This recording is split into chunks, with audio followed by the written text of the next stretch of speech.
আপনি মাদকাসক্ত ব্যক্তিকে, মাদক বিক্রেতা ব্যক্তিকে আপনি কেন অর্জনা করে দিবেন? অবশ্যই আইন শৃঙ্খলা বাহিনীর হাতে তুলে দিবেন। দেখেন, ঢাকা বিশ্ববিদ্যালয়ে হচ্ছে যে ডাকসু নির্বাচন হয়েছে, প্রত্যেকটা প্যানেলেরই আপনার হচ্ছে যে তাদের ইশতেহারে ছিল যে আমরা মাদকমুক্ত ক্যাম্পাস গড়ে তুলব এবং ক্যাম্পাসটাকে বহিরাগত মুক্ত রাখবো। এটা কিন্তু আমাদের প্রত্যেকের ইশতেহারে আছে। সুতরাং বহিরাগত মুক্ত ক্যাম্পাস বিনির্মাণ করবার ক্ষেত্রে আমাদের কোনো আপত্তি এখানে থাকার কোনো সুযোগ আলটিমেট নেই, কারণ আমাদের সবার এজেন্ডা এই জায়গাটাতে এক।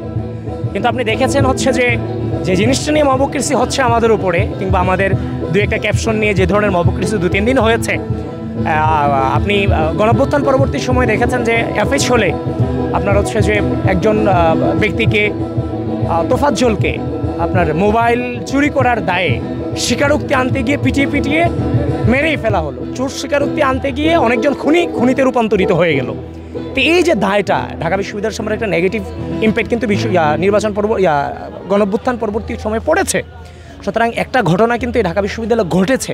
সুতরাং আমরা যে ক্যাম্পাসে যে বহিরাগত বিরোধী যে অভিযানটা চলছে, সেটার কোনোভাবেই দ্বিমত পোষণ করার সুযোগ এখানে নাই। ঢাকা বিশ্ববিদ্যালয়ে প্রপার পরিবেশ সৃষ্টি করার জন্য এটার সাথে আমার সম্পূর্ণভাবে একমত আমরা।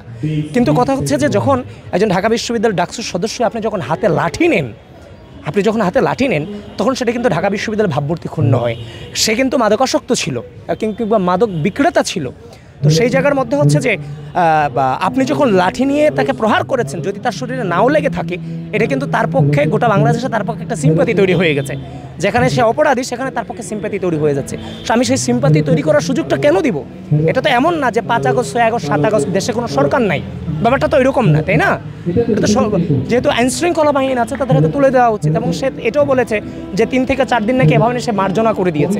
আপনি মাদকাসক্ত ব্যক্তিকে, মাদক বিক্রেতা ব্যক্তিকে আপনি কেন অর্জনা করে দিবেন? অবশ্যই আইন শৃঙ্খলা বাহিনীর হাতে তুলে দিবেন।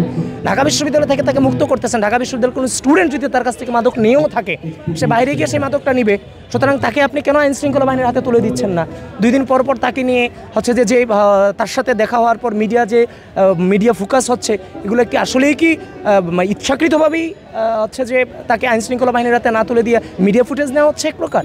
কেন তাদেরকে আইনের হাতে তুলে দেওয়া হচ্ছে না? সুতরাং আমাদের বিভিন্ন লাইন নিয়ে আমাদেরকে অনলাইনে মারাত্মকভাবে অপপ্রচার, মিসইনফরমেশন, ডিসইনফরমেশন ছড়ানো হচ্ছে।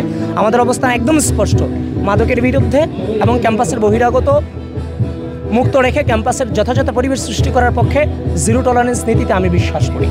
ওই ব্যাপারে আমার কোনো আপত্তি নেই, কিন্তু সেটা যথাযথ আইনের মধ্য দিয়ে হবে। নিজের হাতে আইন তুলে নেওয়ার দৃষ্টান্ত তো আছেই এফএইচ হলে। সুতরাং আমাদের কনসার্নের জায়গাটা ওইখানে।